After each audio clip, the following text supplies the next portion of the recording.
જય શ્રી કૃષ્ણ. જય હો, મંગલમય હો. આપણે ત્યાં અઠવાડિયાના બધા જ વાર અને દિવસો બધા દેવોએ વેચી લીધા છે. આપણું અઠવાડિયું રવિવારથી શરૂ થાય. રવિવાર એટલે સૂર્યનારાયણનો દિવસ. રવિ એટલે સૂર્યનારાયણ. ઉજાસ, પ્રકાશ, જળહળતાથી શરૂ થાય. બાદ સોમવાર આવે. સોમ એટલે ચંદ્રમા. શિવનું જ્ઞાનથી શરૂ થાય. રવિ એટલે સૂર્યના તાપથી ખેતરોમાં વવાઈ ગયેલા દાણા, ધાનના છોડવા ધરતી ફાડીને બહાર ખેતરોમાં લહેરાવા લાગ્યા. અને એમાંથી કુમળા દાણાનો છોડવા પર પાકીને યુવાન થવા લાગ્યા દાણાઓ. પણ સૂર્યના સખત તાપથી બળી ન જાય એટલે રાતે ચંદ્રમા બધા ધાનના દાણાને બળી જતા રોકી એમાં શીતળ અમૃતધારા પાઈ દે, શાંત કરે. એમ સૂર્યથી પાછળ ચંદ્રમા ધાનને પોષણ આપે. તેથી સૂર્ય પિતા થયા અને ચંદ્ર મા બની. કહેવાય પણ ચંદ્રમા, સૂર્ય પિતા. ધાનનું રક્ષણ કરે માને બાપા બંને થઈને. માનવ, પશુ, પંખીડાઓ તમામ જીવોને આજીવિકા મળી રહે. તેથી રવિ એટલે સૂર્યનારાયણ પિતા છે. ચંદ્રને એટલે આપણે પૂજીએ છીએ. સૂર્યને અભિષેક આપણે એટલે ચડાવીએ છીએ. ચંદ્ર મા બની અને ધાનનું રક્ષણ કરે છે. અને સૂર્ય ધરતી ફાડી પક્ષીઓએ વાવેલા બીજને ગરમાટો દે છે. હા, પક્ષીઓ આ જગતના નાના ખેડૂતો છે. એક ઝાડથી બીજે ઝાડ બેસી માથું હલાવી અને એમાંથી જે કાંઈક બીજ હોય એને ખંખેરે, અથવા એના હગારમાંથી પણ બીજ જાય.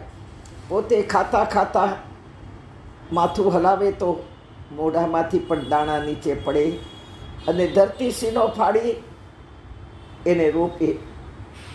સૂર્યનારાયણ તેથી પિતા છે અને ચંદ્ર મા કહીએ છીએ. બુધ એટલે બુદ્ધિમતામ. આપણે કહીએ કે શુદ્ધ બુદ્ધ આપો. શુદ્ધ એટલે પવિત્રતા અને બુદ્ધ એટલે બુદ્ધિ. શુદ્ધ બુદ્ધ પવિત્રતા આપો બુદ્ધિમાં.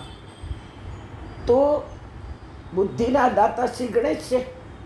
ભગવાન ગણેશજી પાસે પ્રાર્થના છે કે મારી બુદ્ધિ શુદ્ધ કરો, સારી નહીં, પવિત્ર કરો. શુદ્ધ પવિત્ર વિચારોવાળી બુદ્ધિ કરો. હા, તેથી બુદ્ધ કહેવાય. અને બુદ્ધના દાતા છે, બુદ્ધના માલિક છે ગણેશજી. બુદ્ધિ તેથી બુધવાર ગણેશજીનો ગણાય. સોમવાર, રવિવાર સૂર્યનારાયણનો. રવિ એટલે જ સૂર્ય. સોમવાર, સોમ એટલે ચંદ્ર. અને બુધવાર એટલે ગણપતિ, જે બુદ્ધિ આપે. પાંચમું ગુરુ, જેની બુદ્ધિ શુદ્ધ અને પવિત્ર છે તેને જ સદગુરુ પ્રાપ્ત થાય, એનું શરણ પ્રાપ્ત થાય. કારણ કે એ જ ગુરુ શુદ્ધ થયેલી, બુદ્ધ થયેલી બુદ્ધિને અંધકારમાંથી, અજ્ઞાનના અંધકારમાંથી ઉજાસ તરફ લઈ જાય. પણ આજકાલના કહેવાતા ગુરુઓની દૃષ્ટિ લગભગ ન્યોછાવર પર જ હોય, દક્ષિણાઓ પર જ હોય, ભેટ પર જ હોય. હા, ભગવદ્ ગીતાએ કહ્યું છે, ઉદ્ધરેદ આત્મનાત્માનમ નાત્માનમ વસાદયેત આત્મૈવ આત્મનો બંધુ આત્મૈવ રિપુરાત્મન. અરે ભાઈ, તું જ તારો ગુરુ અને તું જ તારો શિષ્ય છો.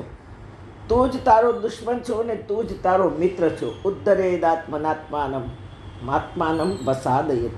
આત્મનો બંધુ, તારા આત્માનો બંધુ, મિત્ર તું જ છો અને તું જ શત્રુ છો. કોઈના એ પગ પકડવા કે એમના હાથો આપણા માથા પર મુકાયા કે આપણે કૃતકૃત્ય થઈ જઈએ. જ્યારે એ ગુરુની આપણે હિસ્ટ્રી જાણીએ પછી તો માથું નહીં નમાવો. કારણ કે બધે જ કાગડા કાળા છે. ન કહેવાય તો એ કાગડા ન ગણાય. હા, યજમાન થાકે આવા ગુરુથી. ખબર પડે કે આ બધી રીતે પૂરો છે આ વ્યક્તિ. અને પછી બીજા કાગડા કાળા થઈ જાય ને કહેવાય નહીં, અને એ બીજા યજમાનને પકડે. હા, વિચારો, શ્રાદ્ધમાં ઘણું ઘણું કાગડા વિશે જણાવ્યું છે, તેથી રિપીટ નહીં કરું. ગુરુ કદી લઘુ ન હોવો જોઈએ. લઘુ એટલે નાનો, નાના વિચારવાળો, હીન વિચાર અને વૃત્તિથી દિન, નેગેટિવ ન હોવા જોઈએ ગુરુ. અંધશ્રદ્ધા આડંબરથી ભરેલો ન હોવો જોઈએ ગુરુ. આજના યુવાનોને ધક્કે ચડાવનાર ગુરુઓ જ છે. નહીં તો વેલ એજ્યુકેટેડ યુવાનને મેં બાળકને લઈને પીછું ફેરવવા લઈ જતા જોયો છે. વિચાર કરો, એ બાળક કેવો વિચારવાળો થશે. ચાદર ઓડાડવા જતો દેખાયો છે મને. હું ઓળખું છું એવા યુવાનોને. તેથી અંધશ્રદ્ધાથી છૂટો. આ ગુરુઓ આવા તો હોય, એનાથી તમે બાય બાય કહી દો.